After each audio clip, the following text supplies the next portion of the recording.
All right, folks. Welcome to the Week 7 Collaborate session. So today what we're going to do, just a brief overview. We're going to be talking over the slides from this week's video lecture. That is the analytical writing tricks and tips. We're going to be doing a brief question answer session. And then just as a slight change of pace, I wanted to try to get some responses on that questions to the professor exercise. I wanted to see who would want to share what they found in terms of those logical fallacies that I asked you guys to look for in the wild. Okay, so let's go ahead and get started here.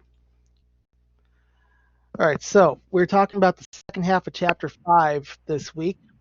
It gives you a thorough overview of writing an analytical essay. So we kind of skipped half of that chapter because we're getting to it so late in the process. We're in the midst of the drafting process for that scholarship essay, so we're going to go to the meat of the drafting for this slideshow. That is not to say that it's too late to make changes based on these ideas. You can still make changes. You can always employ these ideas in this week's workshop. Okay? So we're going to start with supporting your claims. Okay? So how do you find the support for your claims in your essay? Well, first thing you got to do is list what you've learned about the topic. By looking over your research sources again, you can rediscover the information you found about your topic to support your thesis or your subclaims. And you can determine whether each item on the list helps to support your main claim, and eliminate items that don't, and avoid information that is irrelevant. So this is basically picking through your evidence and picking out what will help and what won't help. Identify the reasoning, information, and sources that support each item on your list. Again, review your research. Look at what you've found about your sources, what your sources have said, how it's applied to your particular situation. And determine whether your information, reasoning, and sources are sufficient. Is there enough there? Or they have a good enough quality in terms of their critical evaluation? Okay. So we talked a little bit about appropriate and adequate evidence. I talked about that last week. So keep that in mind. Organizing your analysis. A good way of organizing an analysis essay is according to the main claim and supporting claims. Writing a basic outline achieves this. Now there's a sample structure on page 159 that follows a pattern. For each main claim, you list a supporting claims. You identify your evidence for each supporting claim. Then you arrange a list of claims in the order that makes the most sense. Okay. This has to be something that's going to speak to your audience and allow them to follow your logic. Okay. It should be the clearest order of appearance. So it could be things such as priority.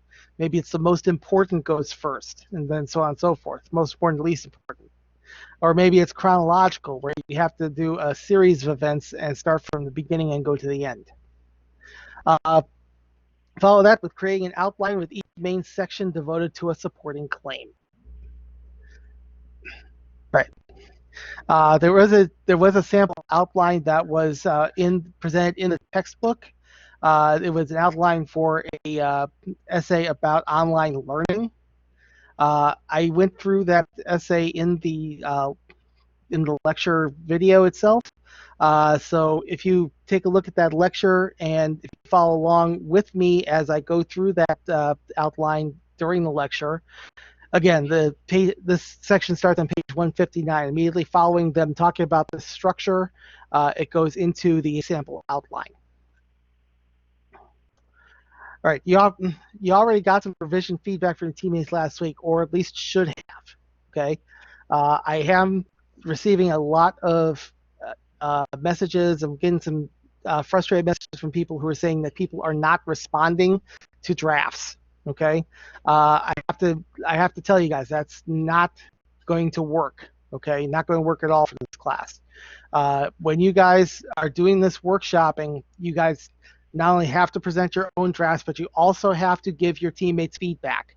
I have taken a quick look at some of the discussion threads for the teams.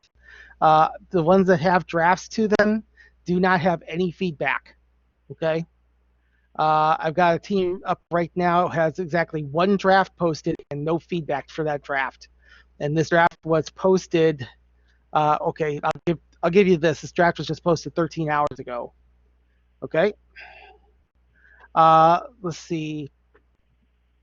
Let me find another good example here. Let's see. All right, I've got one here that has a draft with some feedback. Another draft with some feedback. Someone who tried to do it in Google Docs, but it's nobody can read it because it's denies access. So they just reposted the draft. Okay. But seriously, there is a dearth of feedback. There's a lot of drafts here that do not have feedback, and the ones that do have very little. Okay, your teammates are counting on you. They need you to get that feedback to them. And it's also important that you work together with your teams, because once we're done with this essay, the next project that's coming up is the team project. So communication is going to be vital. Okay, you guys are going to have to stay in contact. You guys are going to have to check that discussion board or whatever other means that you are using for team communication.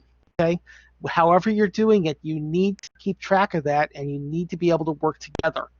Okay, so some of the things you should be considering as you self-evaluate and revise. So this is also getting into how you can evaluate your own essays. Okay. So first off, is the topic relevant and worthy of analysis? Are you clear about the point of the essay? What reasoning do you have for the conclusions you reach? Okay, is it something that makes sense? Complexity. How much explanation have you put into the draft? Is it deep enough of a look at the topic, or is it at the support? Where might there be more room for explanation or exploration? Okay, so what we're getting at here is how much detail, how much explanation do you have? Is it clear to an uninitiated reader what it is you're talking about and how you're talking about it? Okay, and does it give enough detail and enough nuance in the situation to give a fully fleshed out picture of what's going on?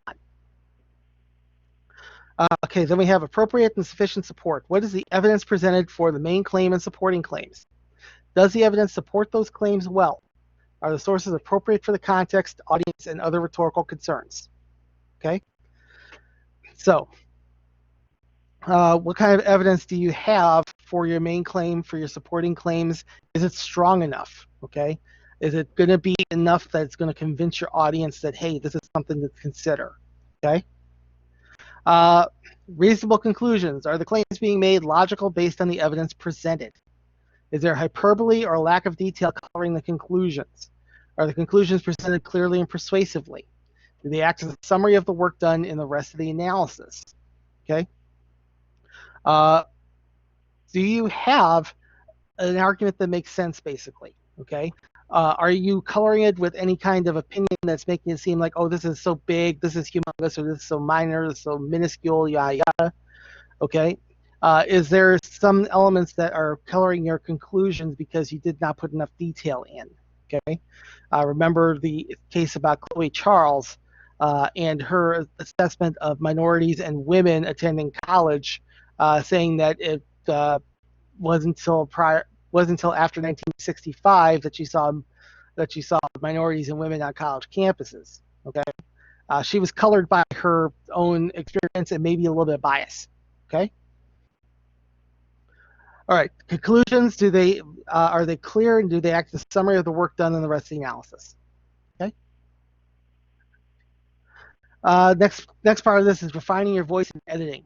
Okay. As you enter your revisions into your essay, you should be refining your voice to make the essay both sound like you and make you sound like an authority. Okay. Big thing about this, your voice establishes your credibility.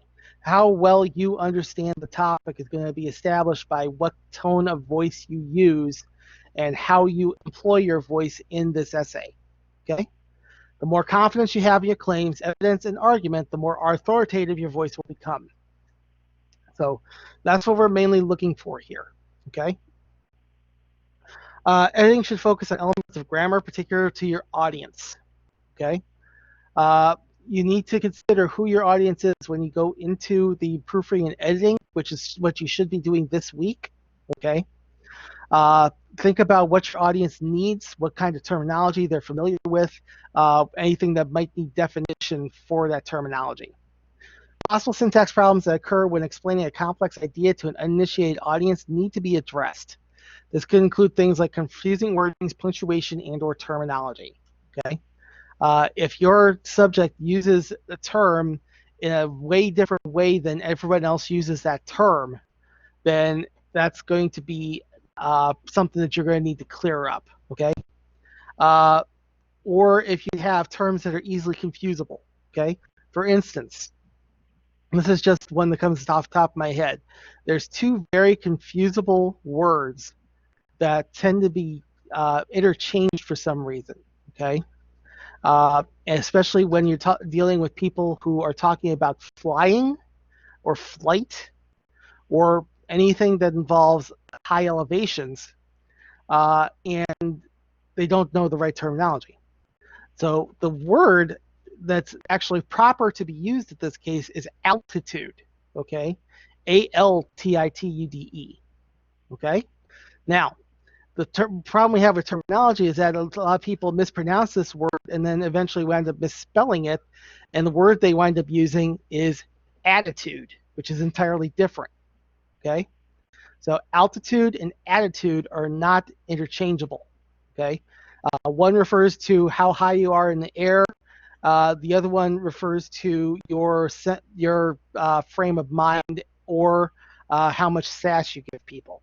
Okay, so that's an example of terminology where you may need to clarify things. Okay, specifically confusing wording. All right, utilizing logic and avoiding fallacies. Your essay's main claims must follow the rules of rhetorical logic. That is, they must make clear sense to an audience and not diverge from present evidence and/or reasonable interpretations of fact. This includes playing on inherent biases and assumptions. Okay, so you need to be cautious about playing on people's assumptions about a topic because they may be entirely wrong, and you may need to try to challenge those. Or if you don't challenge them immediately, it may get more and more difficult to break that particular bias. All right. You also have to make sure that all the arguments that you're using, all the reasoning that you're using, makes sense in context with your argument. Okay. A good guideline for what to look out for is from the website yourlogicalfallacyis.com. There's 24 logical fallacies presented there which occur with regularity in student papers and social media, along with examples of these fallacies in action and why they are a problem. We're going to take a look at 10 highly common student-committed logical fallacies. I'm going to hold off on that until later in this session, okay, when we can try to talk them over together. That gets us to the second workshop week that we're in right now. Okay, so this week is the proofreading and editing workshop. Just like last week, I need you guys to upload a draft to your team's discussion board thread as a direct reply to the thread. Your teammates should provide feedback as direct replies to the draft itself. Okay, or however system you're using, just make sure that everybody can access it. Okay. As I mentioned before, we already had some issues where people were trying to post drafts to Google Docs, but they were not making them public. So their teammates couldn't read the draft, so it kind of defeats the purpose. Okay? But you're going to be doing a workshop on these essays. This week's workshop is going to be focusing on proofreading and editing. So what this basically is nuts and bolts corrections. The draft submitted this week for workshopping should be 90% complete at minimum. Okay? Any feedback you got last week for revisions should have already been integrated into them. They should only be requiring this final polish. The draft you turn in on eCampus for the assignment should have these corrections added. Okay? So what should you be focusing on when you give feedback? And you should be giving feedback. You need to focus on grammatical structures, including sentence structure, paragraph usage, and no elements such as run-on sentences, sentence fragments, or comma splices. Okay? These are all the things to look for and all the things to point out to whoever it is the writer so that they can correct them. Okay? Also make sure that the spelling is correct and in line with proper practices of academic writing. Okay? Also make sure the wording is in line with proper practices of academic writing. As I mentioned in the lecture, and one of my other students in 1302 has already received has already had an issue with an essay that she turned in where she started using text speak. Okay, let's say she was using letters in place of entire words. And we don't want to do that because this is considered to be a serious academic exercise. And serious academic exercises do not do that. Okay? So, spelling, grammar, and mechanics is what you're looking for in this workshop. Now, the last slide is instructions about turning in the essay. Okay? Now, again, I want to make sure this is clear here. You will not be able to turn in this essay until tomorrow at the earliest. Okay? The point of this is so that nobody will immediately turn in a draft that hasn't even been workshopped. Okay, hold off on questions. We're going to get there in a minute. Okay. All right. So, turning in the essay tomorrow when it comes on. Okay, on the eCampus main menu. Okay, left side of the screen. I actually accidentally copy pasted this from the wrong slideshow. It's from 1302. So 1301. On the left-hand side of the screen, you have a selection for coursework. In fact, let me go ahead and share my screen here so you can see this. It's going to be easier to do it that way. Application window. There we go. All right.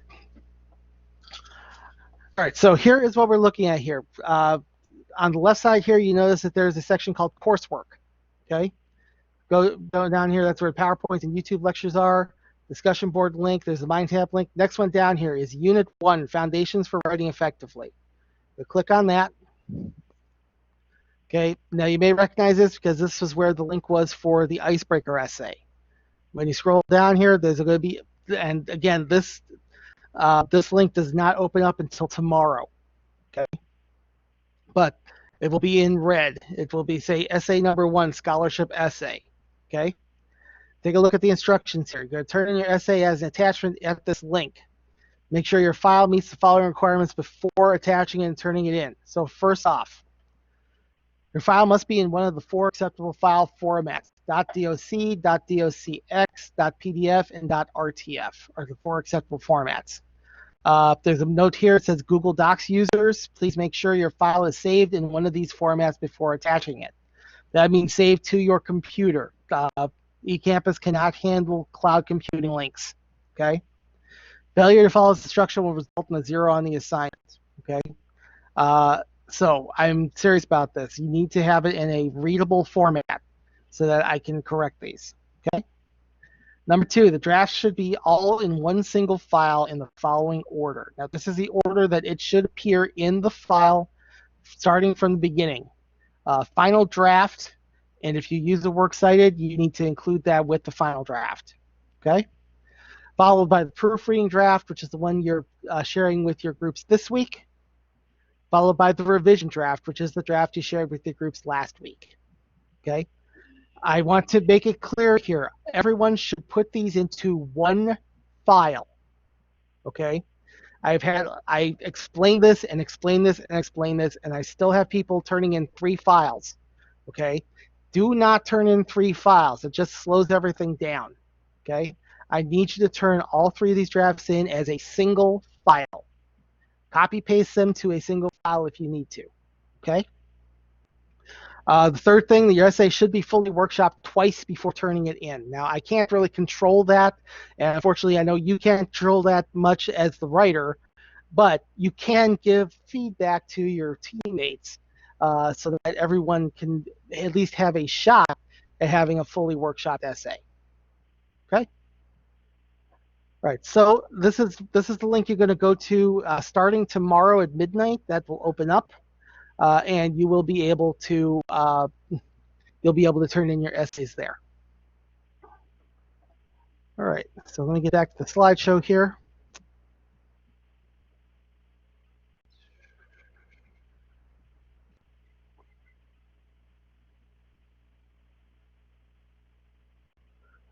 All right, so this should be submitted. The due date on this is actually October 9th, okay? Not October 8th, it's October 9th, okay? So October 8th is when the link is going to open. October 9th is the actual due date. All right, so I'll go ahead and open this up to any questions before we go into the logical fallacy exercise. We'll take about 15 minutes here for questions. If you have a question, go ahead and raise your hand and let me see them. Actually, give you about 10 minutes for questions.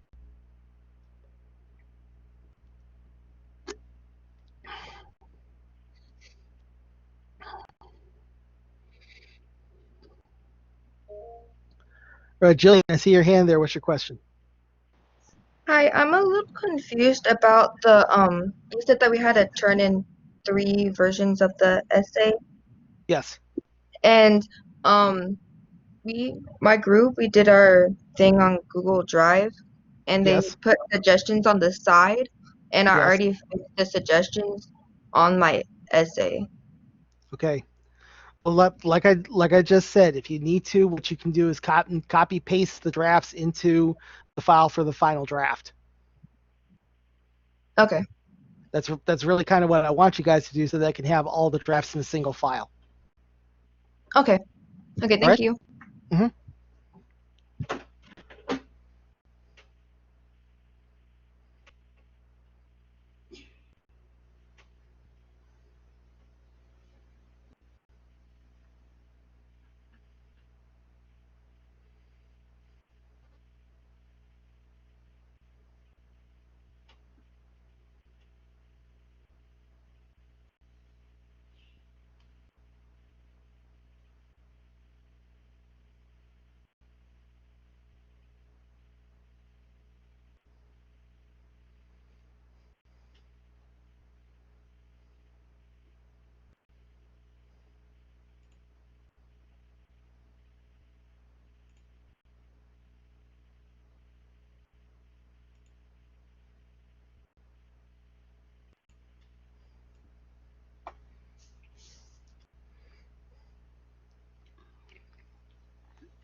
Okay, Jillian. The header should be, honestly, the only thing that should be in the header is a page number, so spacing isn't really going to matter.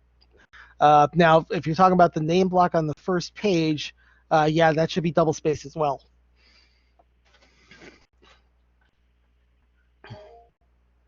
Dan, I see your hand there. What's your question?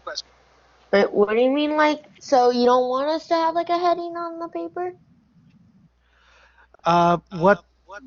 What she's talking about is the header, which is the very top of the page. When Mm-hmm. you work on it in Microsoft Word, when you double click at that very top of the page, it brings up a header and footer menu, and Okay. that's where you find the page numbers that will automatically advance as you go along the paper. Oh, yeah. Oh, yeah. For some reason, that doesn't do that to me for some reason. The page numbers. Either, Yeah. but I just realized. Well, actually, no, it's been on that. I don't know. Yeah. Well, But there's you said a it was like the heading thing? What was yeah. it again? Here, I'll tell you what I'm going to do. I'm going to go ahead and show you what I'm talking about here.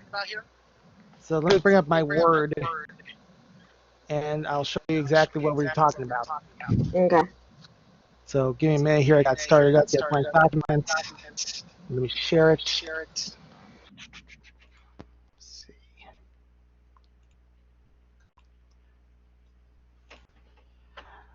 All right, I am sharing my Word now. Now, here's what I want you guys. Here's what I'm looking for here. Up in this area right here, this is what's considered the header. Okay. Now, the easiest way to open that menu that you need is going to be just to double click up here, and it brings up the header and footer menu. Okay. We're going to go over to the header and footer part of this menu. We have a setting called page number, and that's a drop-down menu that brings you to top of page, bottom of page, page margins, or current position. We're going to use top of page. We're going to use plain number 3. That brings it up to the upper right-hand corner. Oh. Now, where that cursor is right now, all I need you to just type in my last name with a space. Okay. I'll close the header and footer menu. Now, as I go along and type up my beautifully brilliant essay over here, and we're going to bring the page down. When you go to the next page, you'll see it's automatically advanced to page 2. Oh, yeah. No, I got it. Yeah. Thank you. I was just Okay, a little now, confused. all right, no problem. Now, the other thing I want to bring up with this is I mentioned the name block. That is an element that only should appear on the first page. It does not go into the header.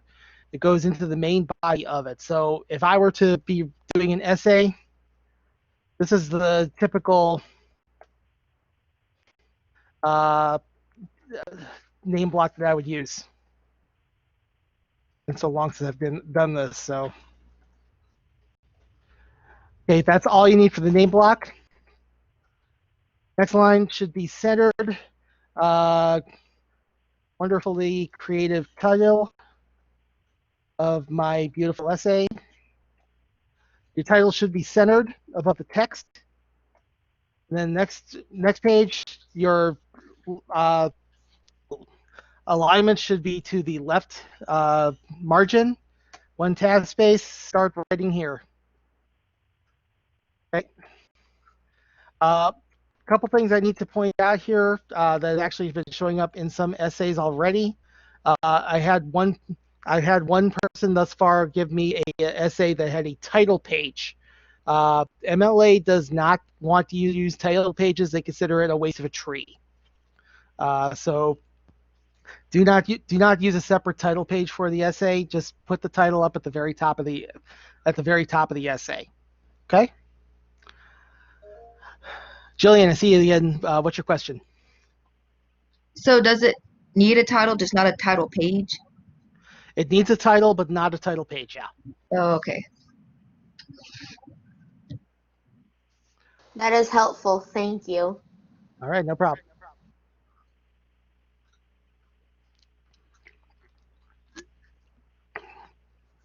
And the nice thing is that this will be going to YouTube later, so everybody who's not here can get that wonderful tutorial.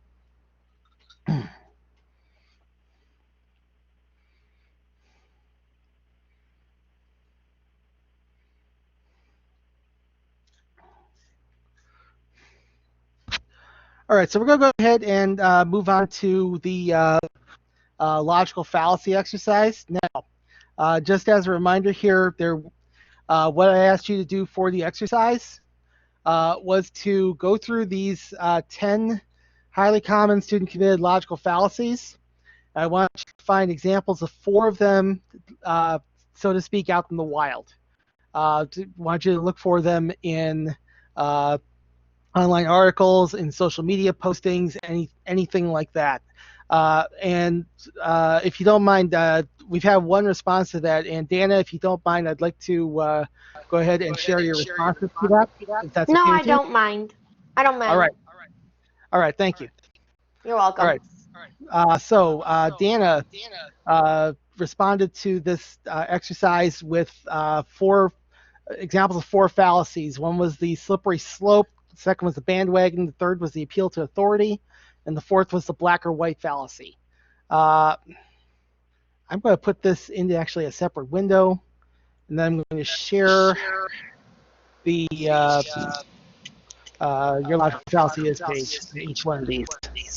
They're from social media because I don't read news articles, but every one of them is from social media. Oh, that's fine. Let's see. Yeah, we're gonna go with that. I'm trying to rearrange these in a way so that I can actually get them to work. So, this system is so weird. All right.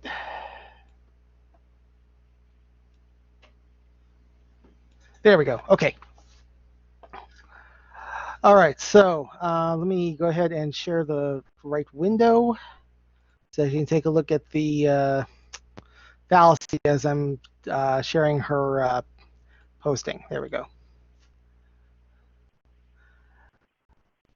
All right. So the first one that Dana wrote on was the slippery slope fallacy. So you said that if A is, we allow A to happen, then Z will eventually happen too. Therefore, A should not happen. Here is the example that Dana found on social media. And this is her words too. I was scrolling on TikTok and I found a video with the caption, "Love is love." Since I support the LGBTQ plus community, I decided to comment "Love is love" with rainbows because I didn't know there was an LGBTQ plus flag emoji. This person then decided to reply to my comment saying, "So a 50-year-old loving a 10-year-old be okay?" I was confused because I didn't say that, so I decided to reply back to that person saying, "Where in my comment did I say that, huh? Tell me, you know what I said, love is love. Doesn't matter if it's boy with a boy or vice versa, so shut up." To me, that was the slippery slope because I didn't say anything about a 50-year-old loving a 10-year-old. I said love is love. It doesn't matter if it's the same sex. Okay. Yeah, I would agree this is slippery slope. It actually has kind of elements of the which one is it? It's the now it's slipping out of memory. Strawman. It's like it's almost like the strawman fallacy where they're trying to create a character of you to say that you said something that you can say. I try my best to like understand the logical fallacy, but like I try my best, so that's why I thought it was slippery slope. Well, I would agree with you that it's more likely to be slippery slope than strawman, mainly because it's assuming a conclusion as opposed to saying that you said directly that this is okay. Yeah. All right.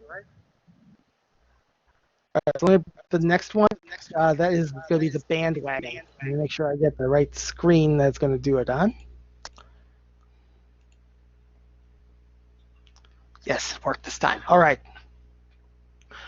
All right, so bandwagon fallacy. You appeal to popularity or the fact that many people do something as an attempted form of validation.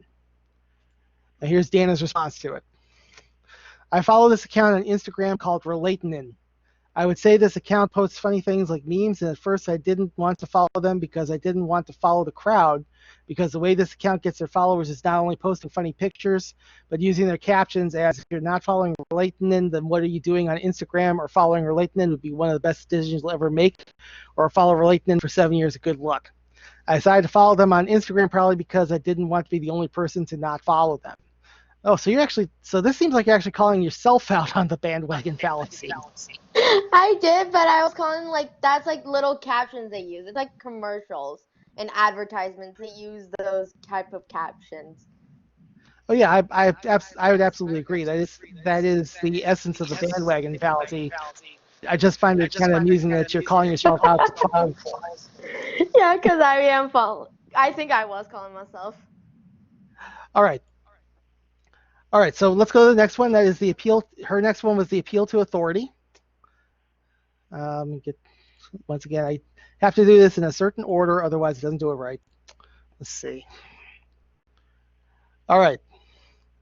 So, appeal to authority. You said that because an authority thinks something, it must therefore be true.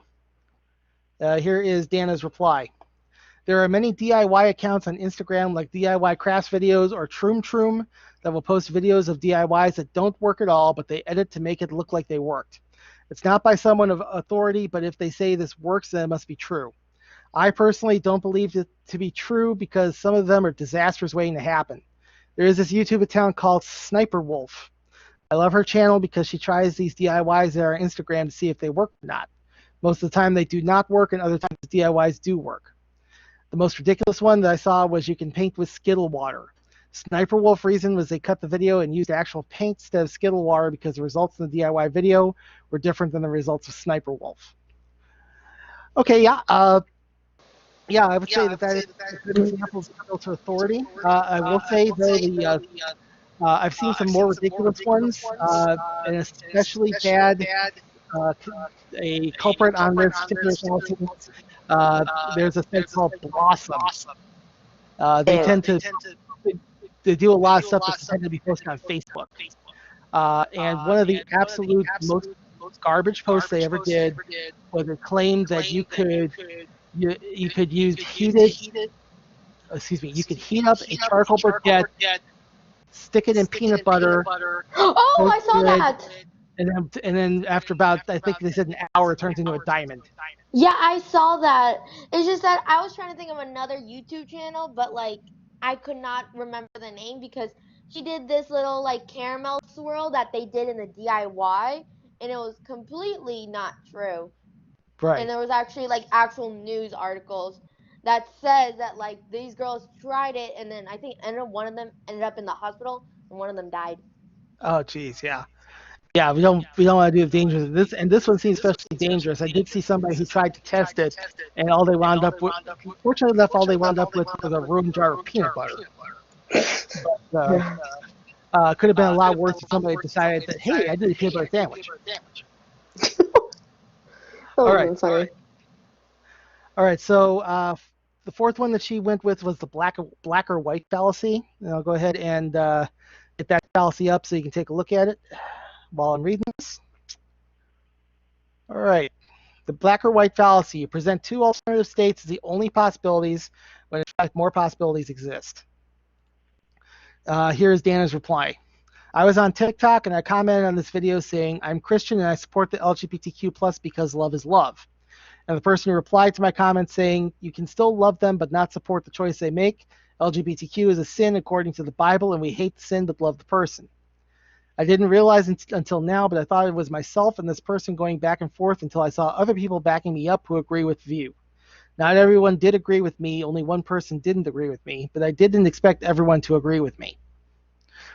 Okay, so yeah, this is actually a fairly common example of this fallacy. People trying to say, they try to justify by saying, hate the sin, love the sinner. But let's be honest here, it's with really hate. Okay? I will say I've seen a number of things online that try to refute this viewpoint, especially particularly the LGBTQ is a sin according to the Bible. There's a couple of biblical experts who will tell you that homosexuality is never even mentioned in the Bible. And for sure, it was never mentioned in the New Testament. They kind of talk about it in the Old Testament, that Leviticus passage that everybody talks about, but it's as a result of a mistranslation. It's not entirely about homosexuality. It's actually about, I think it's supposed to be about pedophilia is actually it's about. I was so nervous about these. Oh my gosh. Yeah. Yeah. So, okay. So these are all good examples. Now, I do want to try to open it up to everyone here.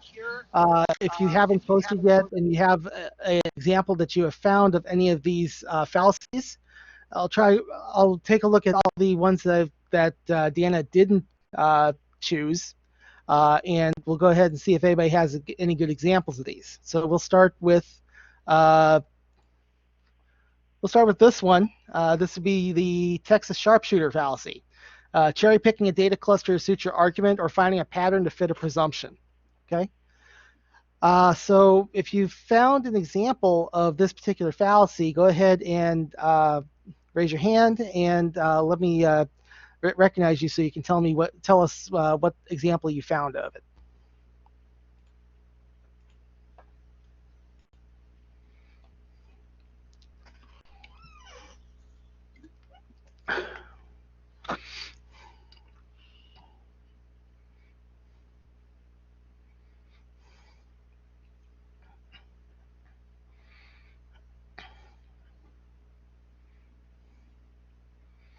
Nobody with Texas sharpshooter? All right. Oh,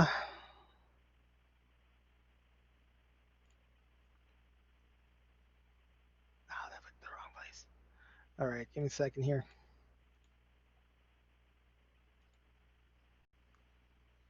That's where I wanted it. Okay. All right, so next one is the straw man fallacy. Misrepresent someone's argument to make it easier to attack. As I mentioned, Dana's first example could have been classified under that, but it fit better into slippery slope. But does anybody else have a good example of this straw man fallacy? Creating a parody of the opponent in order to better attack their argument.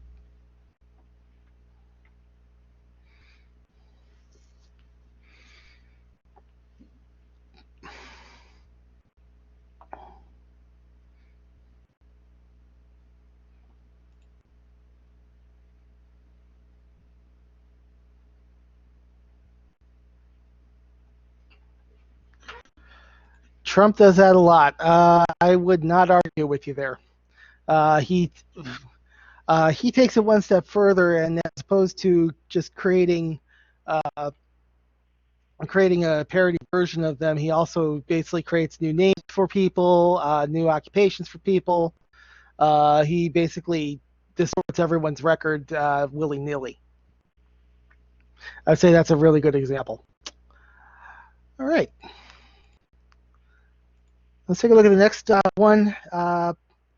This one might be fun. Let's see. How about an example of special pleading? You move the goalposts or make up an exception when your claim is shown to be false.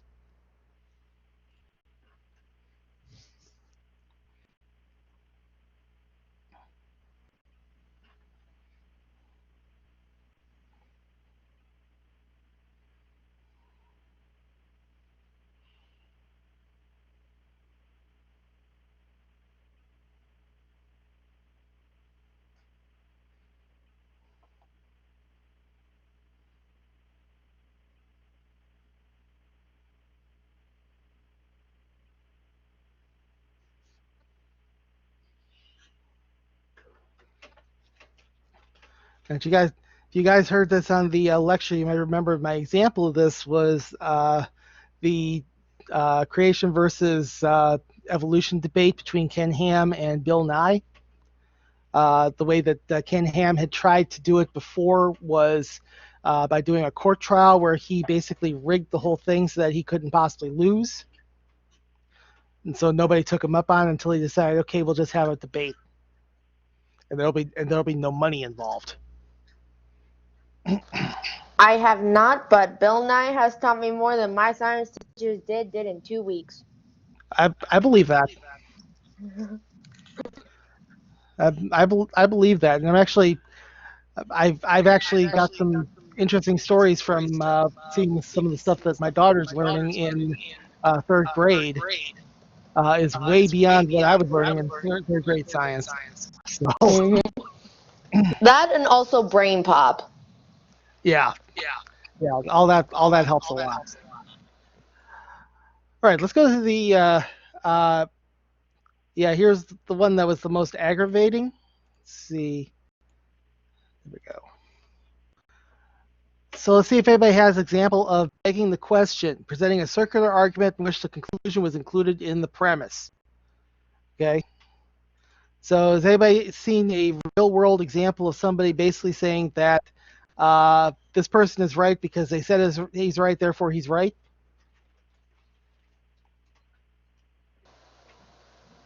Why do I feel like that's like most debates, especially like a presidential debate? This most recent one, yeah, for sure. Okay. Yeah. It was a lot like that. It's been one funny thing, we've actually talked about debates in 1302, and they employed a strategy in that debate that was really above and beyond in terms of extremely low-brow tactics.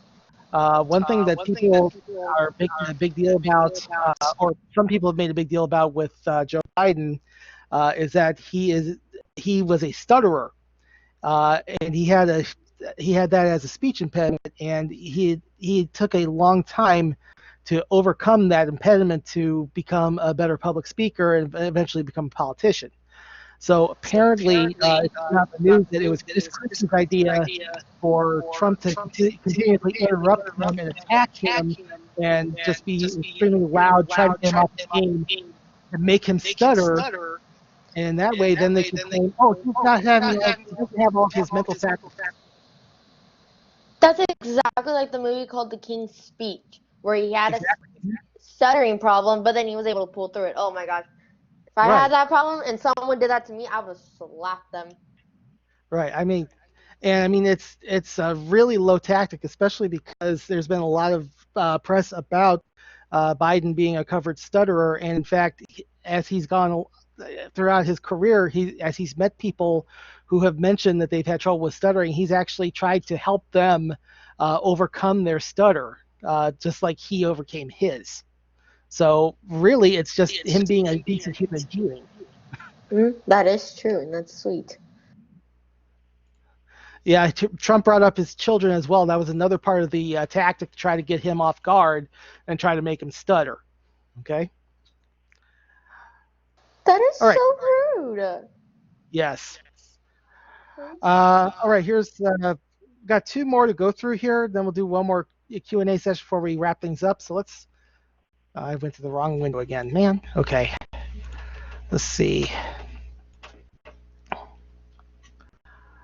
All right. So that gets us to the personal incredulity fallacy. Because you found something difficult to understand or unaware of how it works, you made out like it's probably not true. Or as I put it in the lecture, just because you're too stupid to understand it does not mean it's not true. Okay. What I will ask again, if we can try to avoid any political examples, what examples have you seen of this personal incredulity fallacy?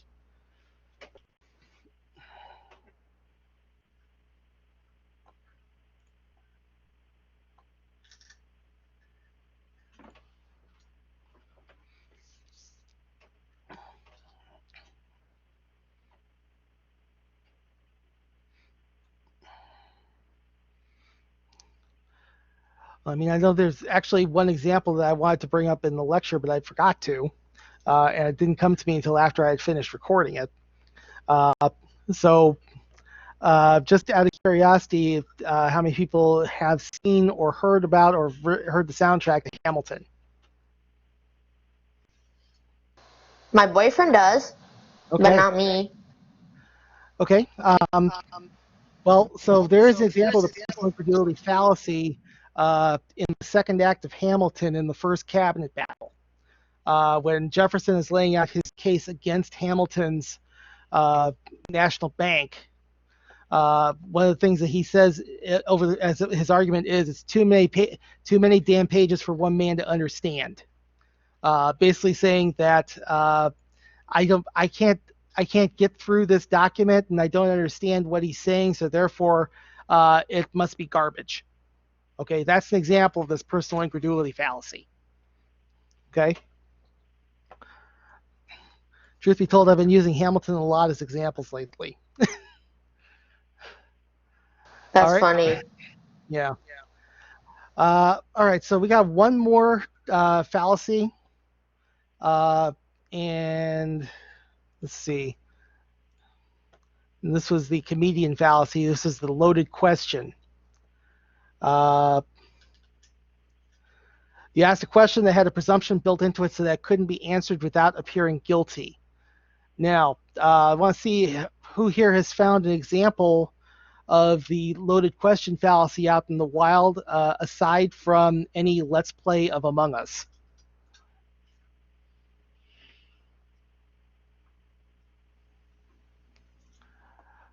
Okay, Michaela, what did you said you found one?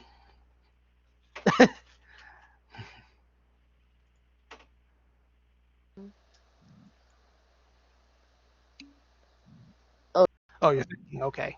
She's thinking. All right.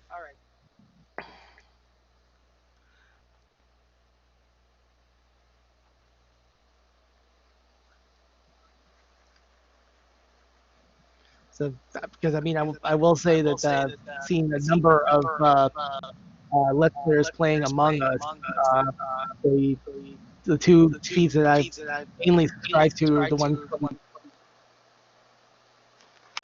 there are questions that get asked over the course of that game when people get caught with bodies.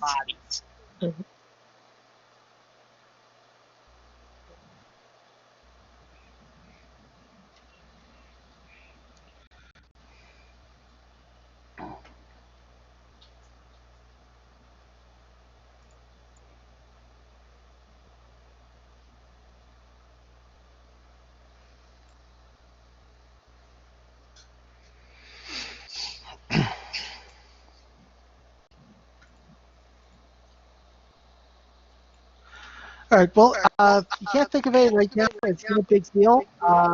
We do have the discussion thread so that you can share the results when you do think of them. There's the discussion thread is under questions to the professor. This was the exercise from the lecture for this week to find 4 of these fallacies out in the wild. So once again, thank you, Dana, for letting me read your responses. You're welcome.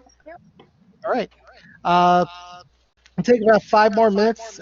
Get any last questions out there, and then we'll go ahead and wrap things up.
All right, folks.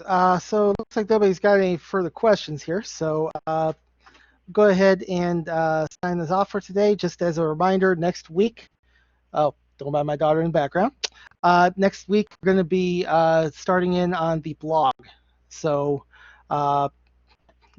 next week's video lecture is probably going to be one of the longest of the semester, just to warn you, because not only do we have to cover the issues regarding visual visual essays and visual analysis, but we also have to cover some of the specifics involved with blogging. This includes things such as copyright awareness and online safety. All right, so I will see everybody next week. Also, make sure that you get your essays turned in. Friday is the due date.